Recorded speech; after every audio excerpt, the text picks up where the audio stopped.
দখলদারিত্ব আর দূষণের প্রাতিষ্ঠানিক রূপ পরিবেশ সুরক্ষায় প্রতিবাদের জায়গা কমে আসছে বলে জানিয়েছে টিআইবি। বিশ্ব মুক্ত গণমাধ্যম দিবস উপলক্ষে সেমিনারে সংস্থাটির নির্বাহী পরিচালক বলেন, জলবায়ু পরিবর্তনের চ্যালেঞ্জ মোকাবেলা করতে না পারলে সরকারের নির্বাচনী ইশতেহার বাস্তবায়ন কঠিন হবে। অনুষ্ঠানে তথ্য ও সম্প্রচার প্রতিমন্ত্রী মোহাম্মদ আলী আরাফাত বলেন, পেশাদারিত্ব নিয়ে সাংবাদিকতায় কেউ বাধা দিলে নিরাপত্তা দেবে সরকার। হেদায়েতুল্লাহ সীমান্তের প্রতিবেদন। তীব্র দাবদাহে অতিষ্ঠ জনজীবন, ঘর থেকে বাইরে বের হওয়াটাই যেন কঠিন। পরিবেশ বিশেষজ্ঞরা বলছেন, এমন পরিস্থিতির জন্য দায়ী বর্তমান জলবায়ু সংকট। জলবায়ু পরিবর্তনে খরা, অতিবৃষ্টি, অনাবৃষ্টি, অসময়ে বন্যা, উজানে পানির ঢল ঘটছে প্রতিনিয়ত। গ্রিন হাউসের প্রতিক্রিয়ায় হুমকির সম্মুখীন পরিবেশ ও জনজীবন। পরিবেশ যখন বিপর্যস্ত, ঠিক তখনই রাজধানীর ধানমন্ডিতে বর্তমান বৈশ্বিক পরিবেশগত সংকটের প্রেক্ষাপটে স্বাধীন গণমাধ্যম ও মত প্রকাশের স্বাধীনতা শীর্ষক আলোচনার আয়োজন করে ট্রান্সপারেন্সি ইন্টারন্যাশনাল বাংলাদেশ, টিআইবি ও আর্টিকেল 19। এতে আলোচকরা বলেন, বন নিধন, ব্যাপক শিল্পায়ন, দখল, দূষণ, প্রাকৃতিক সম্পদ বিনষ্ট, জনসংখ্যা বৃদ্ধি সহ নানা কারণে জলবায়ু পরিবর্তন হচ্ছে।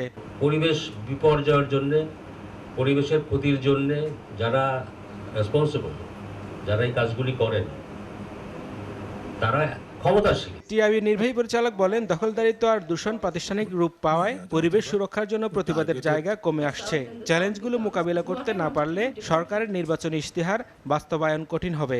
যে স্পেসটার কথা আমরা বলি, যে স্পেসের মধ্যে গণমাধ্যম এবং নাগরিক সমাজ পরিবেশ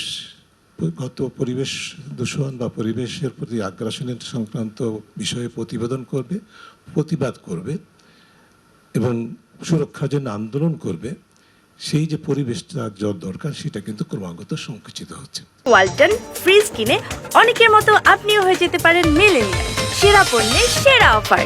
প্রধান অতিথি তথ্য ও সম্প্রচার প্রতিমন্ত্রী বলেন, গণমাধ্যমের স্বাধীনতা প্রয়োজন, কিন্তু এর অপব্যবহার কাম্য নয়। তিনি বলেন, সরকারের উন্নয়ন কর্মকাণ্ডকে বাধাগ্রস্ত করতে বিভিন্ন সময় পরিবেশকে ঢাল হিসেবে ব্যবহার করা হয়। Any kind of whether it's corruption or